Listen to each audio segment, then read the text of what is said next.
And welcome to the Cleveland Hug. My name is Elizabeth Duran. I'm the Director of Operations at Ready North, which is a digital marketing agency based in Cleveland, but with team members across the country. We were HubSpot's first ever partner agency, and we established this Hug chapter. So we're very grateful to have you with us today during our last Hug event of the year. I know it's a crazy time of year, so thank you for making the time.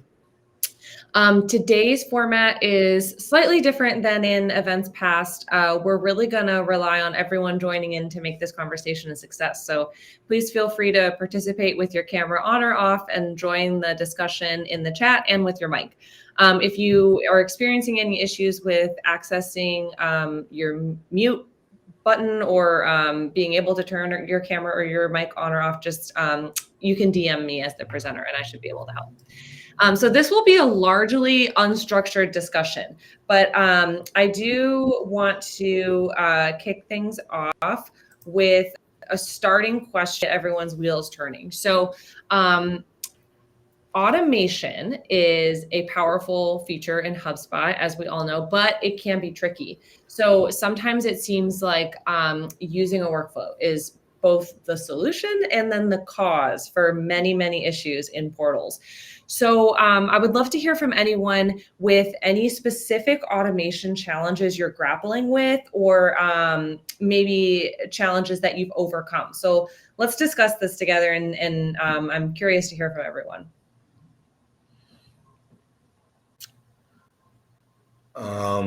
Well, I've never joined one of these before, so welcome. Thank you for joining me. Thank you. I don't want to over speak and let everybody else participate. But I would say for our business, I've been like the main HubSpot person at our company. And for the automation stuff I do feel like a lot of times it's just banging your head against the wall, right? Like keep error until you get it to work and then just never touch it again. And then it just goes to the background. But I guess I would love, and maybe there is an easy way that I haven't figured out, when you're sending like mass emails out, because I work in commercial real estate and we do like marketing blasts. I usually go through and then have to manually like resend it 2 weeks later, 3 weeks later, whenever I want to do that. I don't know if there's an easy way to set emails to be up on a calendar. So it's just I just have to do it once and then it can automatically send every couple weeks or so to the same list. What kinds of emails are they that they would be? Can you explain why you would need to send the same email multiple times? Yeah, because it's like, let's say I'm representing a tenant looking for 100,000 square feet of warehouse space. So it goes out to our network of brokers saying, hey, I'm representing a tenant. They're looking for X amount of space in this area. I get some replies, but we like to keep that steady until we find a location, just so that it is constantly being promoted, constantly going into brokers' inboxes. So I know we have a few people on the team who I know have commercial real estate experience and can probably speak to this. But one thing that comes to my mind is tying the emails to the deal. So if you have a deal record for your tenant and you could have a workflow set up that kind of blasts out the same thing to this list, or, variations of the same email to this list, as long as the deal record is still open or is not closed won. Anyone else have thoughts on this? You could also build in like an if-then branch in your workflow. So if people opened your last email, they don't get it again, but anyone who hasn't will receive the next email 2 weeks later, or whatever that built-in delay that you have set. And it'll keep going to that same list with the exception of the people that maybe already opened and clicked or responded to the email. That way you're not over bombarding someone who saw the content. I like to over bombard people with content. I was going to say, likewise, you could use that same logic and do it the other way, where if someone has clicked or has engaged, you could say, "Oh, these people might have someone, or they've at least thought about someone who I could introduce to my tenant or whatever." So you could do the opposite, where if somebody does open it, they get like maybe a few more. Well, and you could cater your messaging that way too. So if you're talking to someone who already opened the last email, you could say something like, hey, saw you were interested in the last email we sent over. Still Here's more interesting. information that you might want or something, to make it a little bit more personalized too. Yeah, you could throw a meeting link in there and say, hey, do you have specific questions about this? Do you want to, excuse me, do you want to grab 15 minutes on my calendar so we can talk more? And then you have like kind of a warm lead. I like it. Thank you, everybody. I have a follow-up question on that I feel like I've struggled with, and we've had customers that struggle with it. What about, so let's say Ethan sets up this for one of his properties, and then he sets it up for like 10 other properties. Like, how do you ensure that one of those contacts isn't getting like 7 emails from you that day, and then nothing for a week and a half, and then again 7 more? Great question. And I don't know the answer. We have a similar problem to that, where we have, we're an MSP, so we deal with, we're marketing to 15 different industries, so our emails are all very industry specific. And we also target people on what their interests are from UpLead. So if they're interested in cybersecurity or managed services or voice. So I had to work with HubSpot developers on my workflow where they're in an email campaign. And we actually had to set a side workflow because I was like, well, what if they're interested in managed services and cybersecurity? That I don't want them getting 2 emails in a day from me. So we set a side workflow up to where if someone gets an email between 9 and 11 days, there's a delay of 15 days. So it's a little convoluted, but when I worked with one of the HubSpot guys to figure that out, because I'm like, I was banging my head against the wall on this one, but it stopped that. So now there's a day where even if they're in the same drip, or they're going to get the same email again, or they're in 2 different drips, they can't get an email unless it's between a certain amount of days and a certain amount of days if they've opened or if they've received one. So it worked for us. And sorry if I missed this at the beginning, but did you set that up by creating like a list, like an active list with this? Yeah, I was just trying to. Yeah, we did. So we have lists for everybody. We have like our cybersecurity list, our managed services, our architecture firms. We have a ton of lists set up. So that is part of it.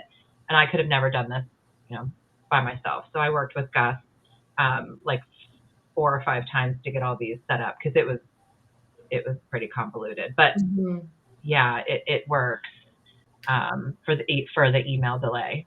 Yeah, that's what I was wondering, because if you had a list of like an active list, anyone who has received like more than 1 email in the last 48 hours or something, then that could automatically be a suppression on all of your workflows so that you're not bombarding the same person, again and again. They just get suppressed from certain workflows. Yeah. I love that. I've also seen, I don't remember the exact parameters of the lists, but one client had contact lists set up that were like low fatigue, medium fatigue, high fatigue, based on how many emails they've received maybe in the last week or so, or whatever that time frame is. And then using those, like Elizabeth just said, as suppression lists, but kind of categorizing people into buckets based on how often they've gotten emails, just to make sure that your email health doesn't suffer too from sending too much. That's really smart, especially like having that as an active list is so important too, because you're not recreating the wheel every time you want to start a new workflow, and it's dynamic based on what your campaigns are that you're running at that moment in time. Right. I think it's there was another. Oh, sorry, Ash. I was just going to say it helps too with a little bit more accurate reporting. If you've got 10,000 people that you're possibly sending emails to at any given time, the likelihood of you having a decent open rate is probably pretty low. But if you could dive into like, well, we've got a subset of like 2,500, 3,000 people that are those like low fatigue, the most engaged, you could have a much better reading on like how interested they actually are, and not that you're just trying to like pump up your metrics to have a high open rate, but it might give you a little bit more accurate reporting based on the levels of engagement for your different subscribers.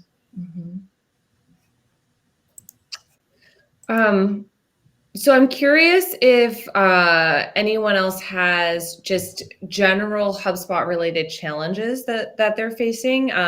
Anything from automation hiccups to like integration complexities or anything like that. I'd love to hear that. We can kind of open the floor for discussion and solutions, sharing ideas around that. I do have one common issue that I notice a lot of clients facing is they have a certain marketing contact tier that they're paying for, and they get dangerously close to that limit where they're going to get bumped up and have to start paying for the next tier of contacts. But the marketing contacts sitting in their portal today aren't necessarily all valid marketing people that should be marketed to. So I'm curious if anyone has also run into this and if you have built solutions around trying to manage the marketing contacts sitting in clients' portals Like or your your own portal. data cleansing, excuse me, type of things. Mm-hmm. And I have come across some solutions if you want me to share them too. But one thing, it ties to automation, is setting up like a marketing contact cleaning workflow where you set your parameters to a contact who hasn't had any marketing activity in the last 365 days or however long you need to put that before it would be someone who's really not relevant anymore, or someone who has a bounced email, someone who hasn't opened an email in so many days, whatever the criteria is, and then automatically marking them as non-marketing has been one way that we've kind of kept up with having too many marketing contacts taking up your tier. And on that note, Madison, how do those, when you've set those up or you've seen other people set them up, how do the parameters that you set up compare to HubSpot's own parameters for gauging gray mail?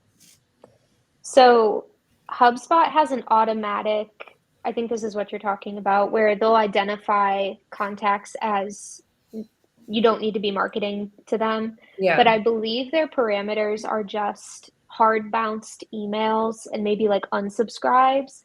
So it really only collects maybe like 5% of the people that truly could be removed or just moved into non-marketing.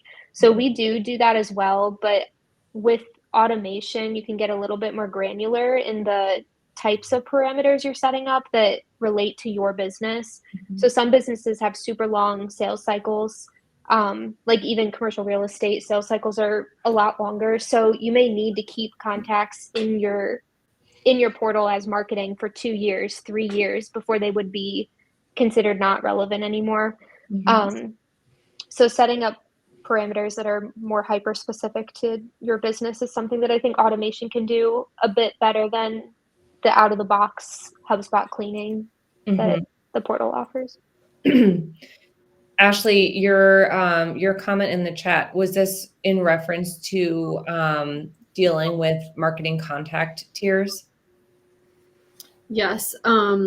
Gabby's company, they go to a lot of trade shows, and so they get like the show lists for all of these events, and importing all of those is going to put them over their contact tier like almost immediately. So one of the other solutions that we talked about outside of determining like who's an engaged person from that list and who isn't, is actually stripping those show lists before they even come in. I know we've done this for some of the events that we have as well. Like maybe 50% of the audience isn't even in our ICP. Like they don't have the right revenue, they're not in the right job title, or they're here for a totally different reason. So why bring in those 3, 4, 5K contacts if you only really have like 1,000 of them that could be relevant? So that was something else that we had discussed, is like just thinking through what you're actually bringing in before you do like a massive import.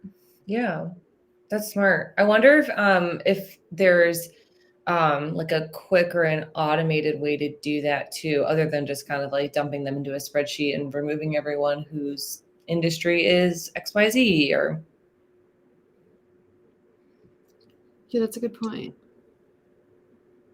We've also done some re-engagement campaigns before automatically marking people as non-marketing. So we'll try to go out to these people that haven't had much activity in the last year or so to get them to fill out a form or check out some resources. And any that are still unresponsive after that point, we've also marked as non-marketing.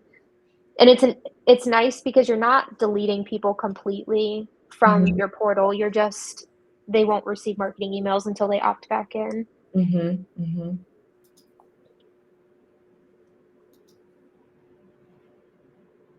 I Yeah, the "we miss you." miss you. There's so many catchy ways to try to get people to re-engage, Mhm. especially if you work in B2C. Like, I feel like those emails are the most fun to I come up with. agree. Like, we're breaking up. Like, we're not gonna. Some of our clients are like industrial heating tool manufacturers. Like, they're not gonna send a "we're breaking up" email, but something along those lines. Yeah, we're like a health advocacy type program, so I think that casual language is sort of appreciated because our target audience is nurses, and they're so used to this dense, heavy reading all the time. So we try to lighten it up in our emails. I love that. Kind of like you're just talking with your coworkers or something. Yeah, yeah. Nice. What other kinds of issues or struggles, just problems you're trying to work out right now? Anyone else have anything to share they want to toss out to the group?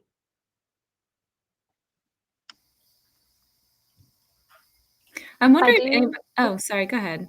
You can go ahead. I've talked a I was lot. just thinking, like, so we are sort of in a unique situation where our Marcoms department was using HubSpot, and all the program users were in a different platform. And now that we have an enterprise license, we've moved all of these program users that were in a different platform to now using HubSpot. And we're experiencing like some fatigue in terms of like how certain rules were being applied to like Marcom's use. So I'm wondering if anybody has like multiple sort of rules in place for like suppression, for example, or like disengagement campaigns. Like, I'm just curious how we can resolve this issue of like program users seeing suppressed users because the previous Marcom's rules or engagement with those users is sort of dictating how we can now communicate with them. So I'm just curious if anybody has like multiple suppression rules, or if anyone has an idea of how we can navigate this, because it's becoming an issue where program users aren't able to communicate with all of the subscribers on their list unless they like kind of opt into like a transactional email, for instance, where those rules don't apply at all. So I'm just curious if anybody else has experienced something like that, or if we're just like a unique situation.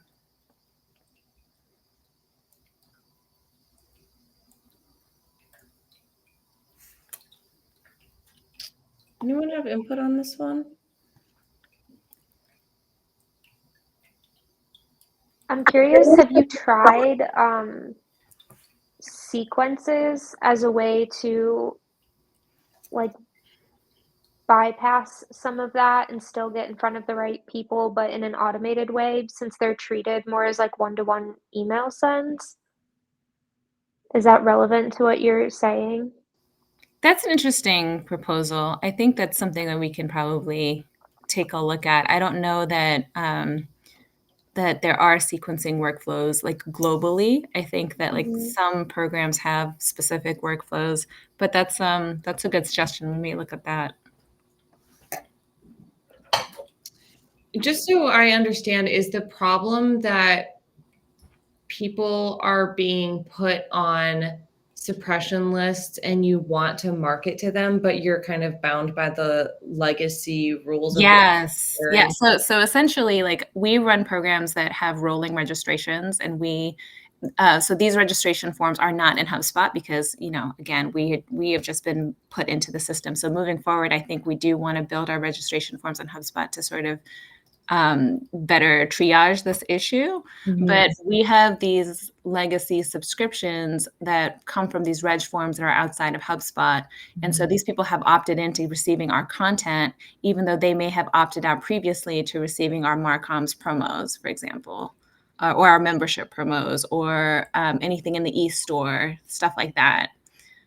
So that's where we're running into this issue where it's like they previously unsubscribed from some form of email from our organization, but they're subscribed to our program. So they need to receive like their CNE links, for example, to get their education credits, or they want to review the documents that we shared in our webinar, or this kind of stuff. So have you set up subscription types in HubSpot? Yes, but they are not ours. They are Marcom's. So that's why I'm wondering, like, can we have multiple of them where it's like, when you unsubscribe to one type, you're not unsubscribed. That's what I'm trying to figure out. Yeah. I think I would like to hear anyone else's feedback on this as well. My recommendation, I think, would be to create a custom unsubscribe landing page where you can list all of your subscription types and let people opt into the ones that make sense to them. And so you can have multiple subscription types with like an explanation under each one so that people can like opt in or opt out to certain things. And if you had like a bucket that's like, program information or something like that. Yeah. Yeah, you could probably have multiple types of emails that kind of funnel under that. And it could be like crucial, time sensitive updates about XYZ so that people are less inclined to unsubscribe there. And then another idea is that you could send an email to everyone that just says like, maybe even like time it with the beginning of the year. Like, can you confirm your subscription preferences for us in 2024 and send everyone to that landing page and then be certain that you have like at least fairly certain you have a pretty clear idea of what people have opted in and out of. Awesome. So they would be able to update even a previous unsubscribe from everything? Because that's another question that I had is if you globally unsubscribe, does that mean you're just forever unsubscribed, or can you update it to say like, oh, wait a minute, I want to go back on that? I think that means you're globally unsubscribed except for transactional emails, which are things like, if you're selling something B2C, then right. That is my understanding. Does anyone else have input on that? I think you can resubscribe though if you do change your mind, right? So if they at one point globally unsubscribed, they could resubscribe. Sure. I'm curious if you can send an email to see if they truly wanted to be unsubscribed from everything, because technically you can't send an email to someone who unsubscribed to marketing communications. That's the tricky part. Yeah. They'd have to like take some sort of action on your website that indicates that they're open to receiving email from you. Yeah. Okay. Well, those are all helpful suggestions. I'm going to take that back to our team and see where we can explore. You also can update users' subscriptions. Like if you were to build out all those different subscriptions for the different types of outgoing messages, you can update in bulk. So if you knew that like this list has told you we want to receive that, like, and that's the issue you're coming up against, you could turn that on for them. You can actually manually do that in bulk so that then they would at least start getting those emails, which would give them the option to click then that like update your preferences. And they're no longer then that like globally unsubscribed. But for the users that you don't know if they truly want to continue being globally unsubscribed, that might be where like a one-to-one would be a better option to at least initiate that conversation. Yeah, definitely. Okay. Well, thanks again. I appreciate that. Yeah, of course. Anyone else have anything they want to share with the group and kind of troubleshoot together? I have an interesting situation. Yeah. Throw that out. Hopefully it's not too confusing. So we're B2B SaaS. I have an SDR on my team who's following up with a lot of inbound leads. We are using meeting links that are driven by the SDR as the organizer. And then, it would either round robin to certain AEs, or if they were the owner, it would pop up for them to schedule a meeting. To track, we would consider those a conversion for SDR, going towards their goals. The challenge is right now we have created a demo status field and it's a manual update. So we're beholden to someone going in and changing that along the way. I know that one workaround is to potentially put a date field on that, but we still, with the recommendations, different options I've received, we still struggle with that as a manual update. and it may not always be accurately marked at the time of the demo. So we are also using Gong. I unfortunately was not involved in the integration of that, and I'm just curious if anyone has any background to see if it's possible to kind of connect the dots from a Gong meeting that has taken place and pull that date in, trigger somehow that specific meeting to say, yes, that confirms that a call/demo took place on X date. I don't convoluted. That makes sense. So I don't personally have experience with Gong, but I'm curious if there's a way where you could set up a workflow to automatically update that custom property you've created, so that if somebody takes whatever action, the workflow automatically updates that property. So that takes the manual piece out of that. But can you, what is Gong used for typically? Like, what are you using it for? Calls, like recordings of calls to kind of have as a bank. Chorus is another provider of that we had used, migrated to Gong. So that idea, Elizabeth, that you just recommended, I had in my head. I just don't know for certain if that's possible, and I have not just dove headfirst into the Gong documentation to see how we could set that up. So I was also just curious if someone else has a completely different method for tracking those demos/meetings. Right now, we're creating the reports based off of a create date, which isn't telling the whole story. I could have created a lead in September. They may not have scheduled or converted until October and November. So that's kind of where we're running up into some issues pulling reporting. Mm-hmm. I'm curious if you can integrate lists with Gong. So if you had Gong passing contact lists over to HubSpot after a demo is done, then that could be your trigger criteria for a workflow. So when the contact joins that specific list, then their demo status gets automatically changed to complete. That's a good idea, Madison. Okay, great. That seems like it could be a potential simple way to do it. Yeah. And it looks like it does transfer. I'm just looking at the HubSpot page for the Gong integration, and it looks like it can share contacts back and forth. Yeah, so if there's some property or some way of knowing whether like Gong has like touched that contact record, then you could have a workflow in place that is like today's date, as long as it's updating continuously, the integration, then that would theoretically be as accurate as possible as far as the date and actually updating that property. Yeah. I think my challenge at the moment is that I just need to get into the back end of Gong. And, during that integration, once those connections are set, they're not, they don't necessarily show each time you would go into the back end of a dashboard. It would show that it's integrated in like your checkbox. But thank you. Thank you so much for those suggestions. Very helpful. Yeah, of course. That brings up another interesting topic, which is integrations. Does anyone have like success stories or some great integrations they found or some helpful workarounds they've created with integrations, open questions and issues they've had with integrations that they want to share with the group? I have one that I've used in my past 2 organizations, which I think is phenomenal, and it's Unbounce. It's just a landing page builder. We use those for our paid landing pages so that we have more flexibility. They have a drag and drop editor, and then they also, have just released like an AI version of just like building the pages. But from even a design perspective, and if you're a 1, 2, 3-man team and you don't have the luxury of a graphic designer or someone coding pages, it's a great workaround, and it's very, very affordable tooling.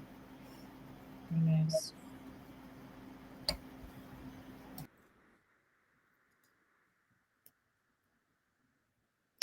I'm curious, does anyone use the Shopify integration with HubSpot?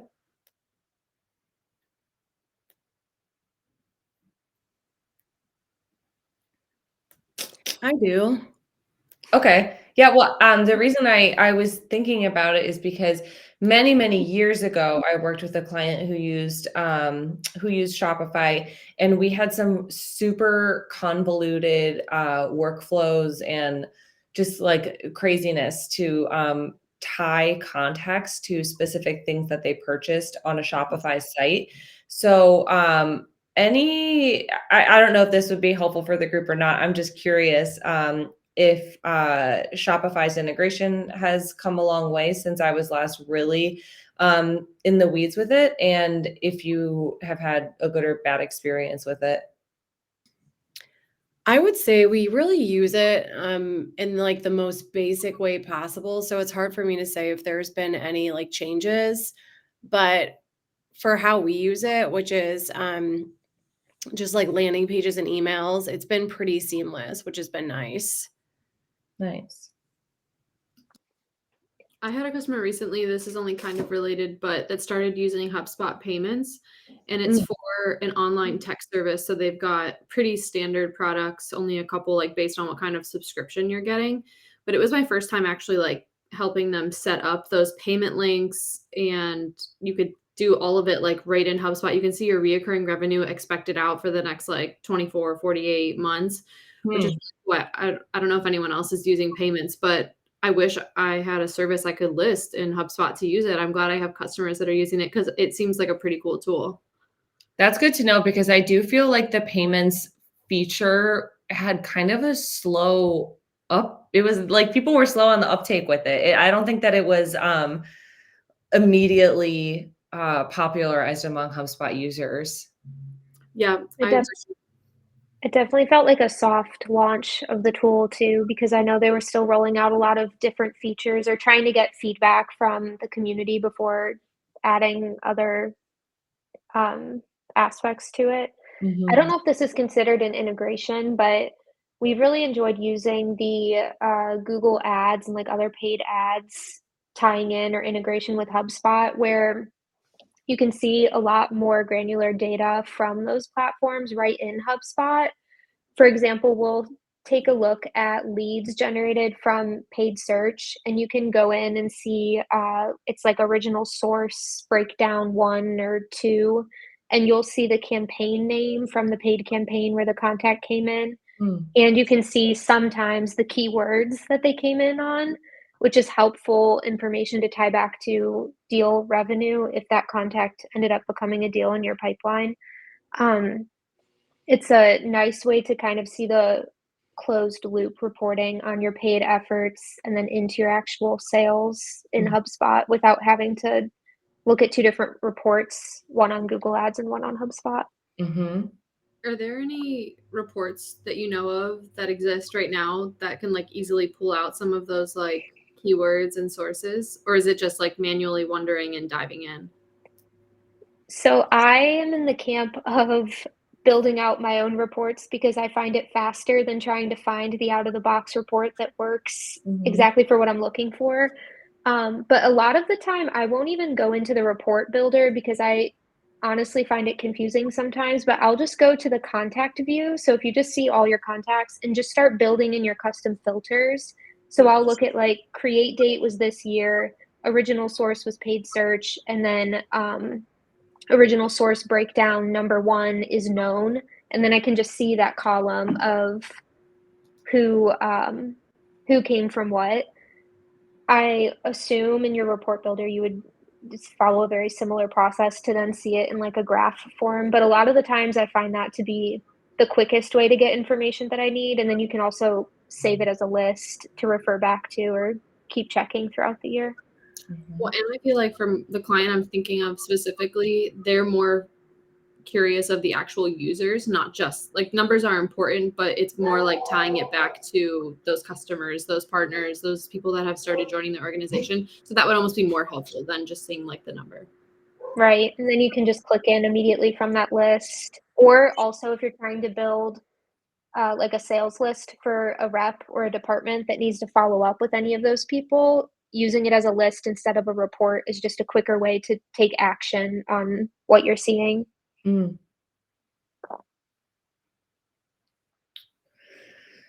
So I cannot believe that it's almost 12:40 already, considering we only have just we're scheduled to go till 12:45 Eastern here. So I am curious if anyone is, well, I guess this is a two-parter. First of all, are there any specific goals or initiatives that you'd like to take in your portal in the new year? And second of all, does anyone have kind of like a checklist of like portal clean out, end of the year, getting yourself geared up and like a fresh space for the new year type of like tips or things that they do every year in their portal to share?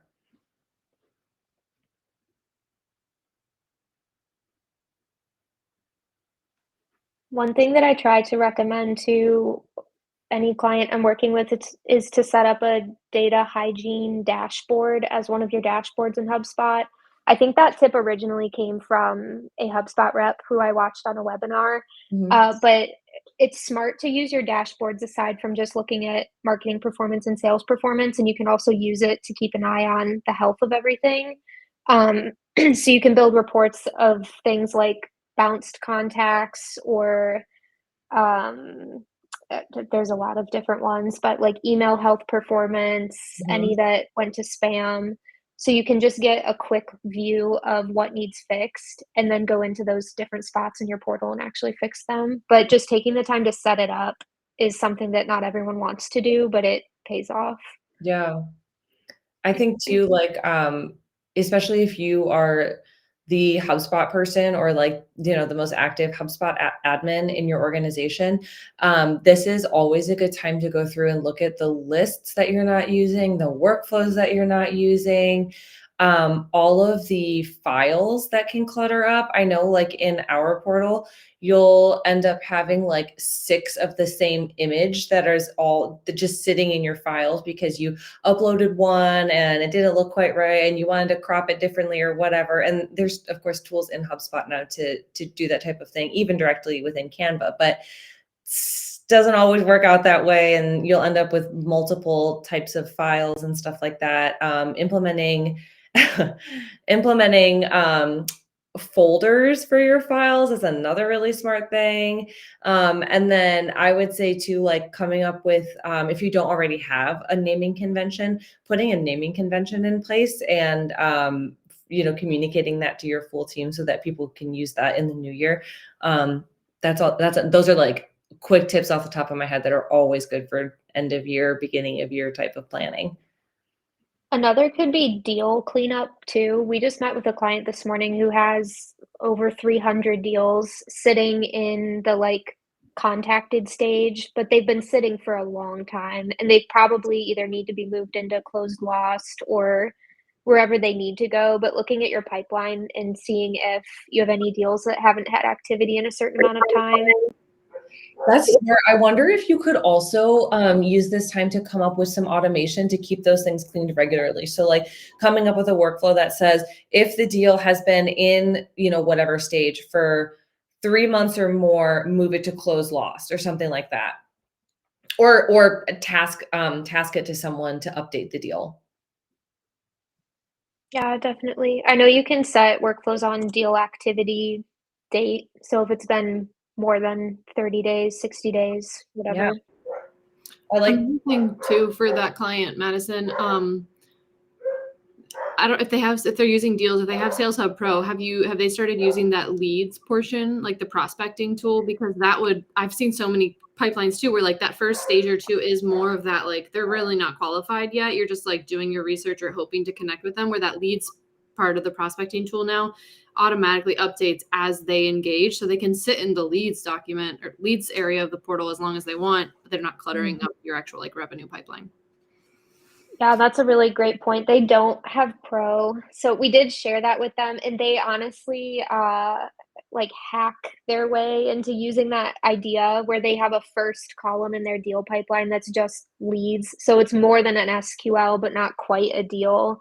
But it is technically like not what that's meant for. So, but yeah, the leads function is designed exactly to solve the problem that they're experiencing. That's a very good point. I am not really familiar with the leads object. Is that something, does it exist so that the person is not a contact, not a deal, just a lead, or can they be all three things at once? They don't. I know that they're very clear in their terminology from HubSpot that says leads do not exist to replace contacts. And there are no actual properties for leads really outside of like that really small pipeline of like, have you contacted them? Have they engaged? And then as soon as that happens, you're either able to move them into a deal, which is then you're like associating contacts with deals. I'm not sure if leads can actually be associated, I guess probably with contacts, but it is kind of like a weird like waiting area where you're just trying to decide if they're worth becoming like a permanent object in your portal. Yeah, there was another Hug event held earlier this week that I registered for that was about leads, but I wasn't able to attend it. So I haven't been able to watch the recording yet, but I'm curious about that. I just don't know enough about how that object works. All right, it looks like we have about 1 minute left. Any final thoughts before we wrap up here? Okay. Well, thank you everyone so much for joining and thank you for your participation. Of course, if you want to continue collaborating or getting assistance from others in the group, please feel free to drop a comment in the chat and exchange email addresses or LinkedIn profiles or what have you. I'll pop my email in there now too, in case I can be of any assistance to anyone. But thank you again, and I hope you have a successful end of the year, very happy holidays, and enjoy some rest and relaxation before we all come back here for another Hug in Q1. So thanks, everyone.